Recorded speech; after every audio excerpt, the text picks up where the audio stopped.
We're living in a polarised age where antagonism is the norm, but how do we have respectful conversations? How do we have constructive, relational, respectful conversations, breaking down antagonisms? Issues to do with gender and sexuality are hotly debated today. People take and defend positions strongly and with great passion. Opponents level accusations against each other, caricature each other's opinions, and question each other's motives and agendas. People employ rhetorical devices to belittle those who disagree with them and to denigrate the opinions they hold, and to try to convince others to come over to their established position. We often see this animosity and conflict emerge when Christians discuss the roles women can play in the life of the church. It's a heated topic and accusations fly in all directions. We, as Christians, as followers of a peacemaking, reconciling Messiah, need to do much better. Those who interpret the Pauline passages in a way that prohibits women from preaching, senior leadership, and public teaching too often suggest that their opponents have a low regard for the authority of the Bible. They suggest that those who encourage women into these ministries have accommodated to contemporary culture and forsaken biblical faithfulness. One often hears the buzz phrase, "You're being too politically correct," whatever that might mean. Critics of those who support female leadership say that those supporters have interpreted the Bible in a way that fits their hearts and desires, instead of being faithful to a plain reading of the text. These accusations are, of course, hurtful, unfair, and most often untrue. Egalitarian Christians work very hard at being true to the Bible, honouring its authority, and interpreting it accurately. While this may not be true of all egalitarians, I would argue it's true of most. On the other side, those who read Jesus, Paul, and the rest of the Bible in a way that encourages women into full and unrestricted ministry too often suggest that their opponents have a low regard for women. They suggest that those who restrict women have an attachment to patriarchal power and a desire to oppress and control and subjugate women. They accuse their opponents of a superficial reading of the Bible, a hidden agenda that is rooted in power and control, and to the detriment of women and girls. These accusations are, of course, also hurtful, unfair, and most often untrue.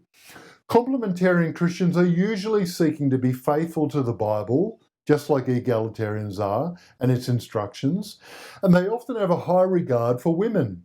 They believe that following the Bible's instructions carefully will be to the benefit of the whole church, men and women alike.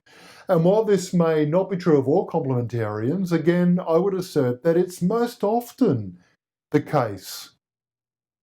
We must seek after light and truth in the midst of all this heat. We must, as followers and disciples of Jesus, do much better. Egalitarians and complementarians are both seeking to be faithful to the Bible and to the gospel. They both care about the well-being of the whole church and the advancement of the gospel of Jesus Christ. The difficulty we face is in that we are dealing with a heated and complex issue. The theological, biblical, historical, culture, gender, and literary contexts are many and overlapping. If it wasn't difficult interpreting these biblical passages, then we wouldn't have so many Bible-believing Christians and scholars debating them over so many centuries. In addition to the interpretive complexities, we have the anxiety created by the culture wars.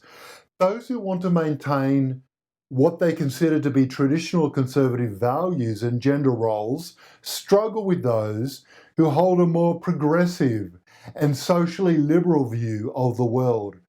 As the church in the West declines, and many Christians get caught up in these culture wars, viewing their conservative or progressive positions as hills to die on, we find ourselves in debates. The roles of women in ministry then becomes a proxy for those struggles. As the church feels under threat from the culture and is faced with its own failures and decline, it is very tempting to choose one or two issues to take a stand on as representations of our conservative or progressive views. The response to women's liberation and feminism has been no exception. So, what do we do with all of that? I'm not going to pretend there are any easy answers, but I think we need to seek to be faithful interpreters of the Bible while honouring those who come to a different conclusion than our own. This means choosing not to caricature others or denigrate their motives or agendas. It means seeking peace and mutual respect and staying open to conversations where we learn from each other. It means giving our congregations, young people and students the chance to wrestle with the various positions on women in ministry so that they might arrive at their own independent conclusions, even if these differ from our own positions. After all, the Bible commends the Berean Christians for their noble character. Why? They receive the message with great eagerness and examine the scriptures every day to see if what Paul said was true. We also need to own our own anxieties and insecurities in the face of a changing culture. We must stay open to conversation, friendship, and the latest biblical scholarship. And we must acknowledge the complexities involved in interpreting these Bible passages well. All of that takes grace and maturity. It means imitating Christ. In humility, value others above yourself, not looking to your own interests, but each of you to the interests of others. Addressing the spiritual opportunities and challenges is difficult. We face many challenges as we enter this discussion, and we wrestle with the implications of our own convictions. It's challenging for us to see where our own view on ministry sits within the broader denominational, traditional, or theological system that we've been a part of. How is our own view on women in ministry informed and shaped by a system and culture that we've inherited? Is it coincidental that Calvinists tend to embrace some form of complementarianism, or that egalitarians are more often Pentecostal or Congregationalist or mainline? Is that because we've arrived at our own independent conclusions or we've inherited one? Is our own theological worldview independent or is it inherited? It's not easy for us to face these questions. Sometimes our own position is a reflection of those around us. Coming to independently own convictions is hard work, but it's the work of Christian maturity and discipleship.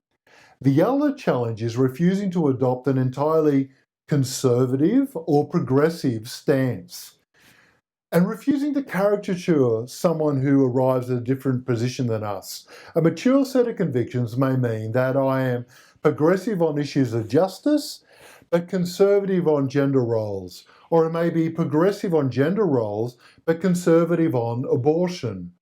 We need to develop a consistent approach to interpreting the Bible, a biblical hermeneutic, and then apply it in a faithful way in every instance. Let me offer one final challenge, that of intellectual and spiritual humility and courage. Once we adopt a position, it's easy for pride and ego to take over. We've staked out our position. We're not budging. But if we want to be faithful to the Bible's teaching, faithful to Jesus and the Gospels, then we must be willing to change. Change is difficult. It can be painful. It takes courage. And if our new view is in contrast to the position of those around us, and especially our church leaders and their theology, then change can come at a high price, a personal price. But change is part of discipleship and spiritual growth, and it requires intellectual and spiritual depth and humility. Jesus showed us in his own life that humility and self-sacrifice is painful and costly. It takes courage and selflessness.